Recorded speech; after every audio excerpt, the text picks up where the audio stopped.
Amendment proposed after clause 8, insert the new clause as printed on the marshalled list. My Lords, I haven't, until my earlier rant on trade unions, actually been able or available to speak consistently on the debates on sections 1 to 8, although I've been listening in or following them.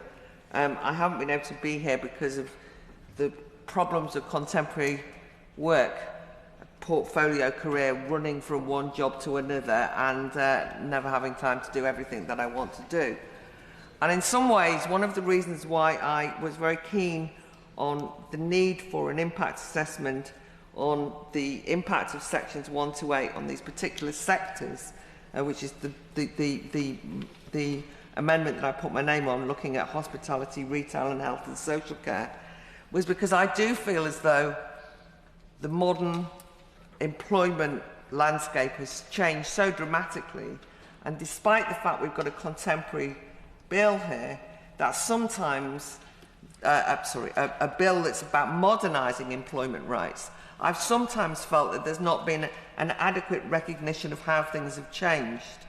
And as I hinted at earlier, a rather caricatured view on a variety of sides of the House, as though we're kind of stuck in the 1970s, or as though every employee, every worker is a public sector worker, or there's a kind of 9-to-5 job. That's just not what it's like. And I think that often the contemporary workplace is one that needs flexibility for the sake of the workers as much as anything.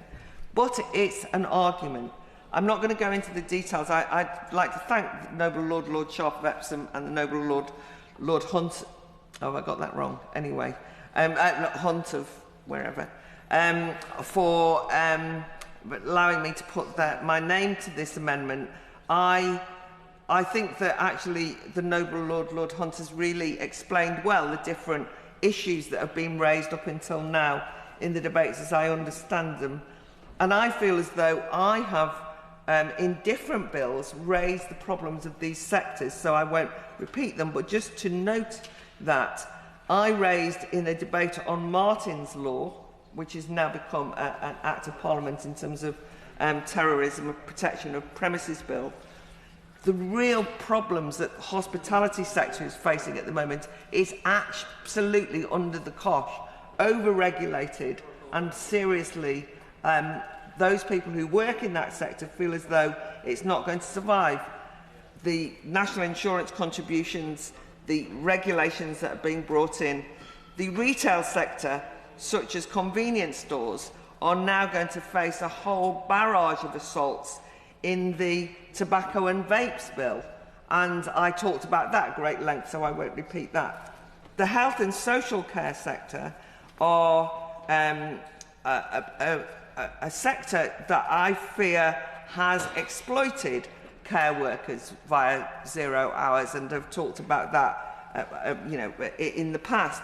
But I think the modernisation of the health and social care sector is required, and I am disappointed that the present government hasn't brought that forward. I'd like a bit. The one thing I'd like a bill on is the modernisation of the health and social care sector, instead of these other bills, which I think do some damage. But nonetheless, despite that, all that this amendment that I'm supporting calls for is an impact assessment of the impacts of section 1 to 8. When I heard initially the Noble Lord Fox introduce his thoughts on this bill, and a variety of people have followed him, it's been a plea to the government to, first of all, acknowledge that there's so many gaps in this bill that are not filled in, that I can't see how we can pass it unless we have impact assessments of what its damage might be.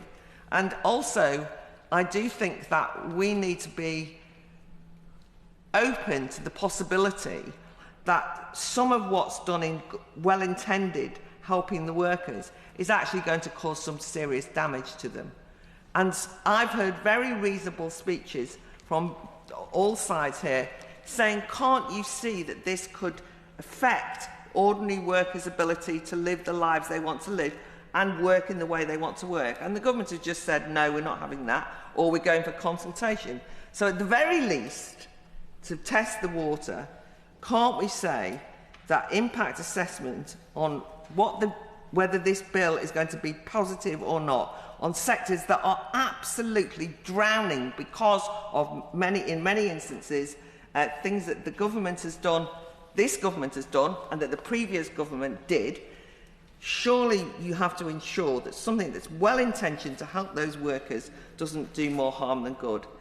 Therefore, support an impact assessment of what the particular impact will be.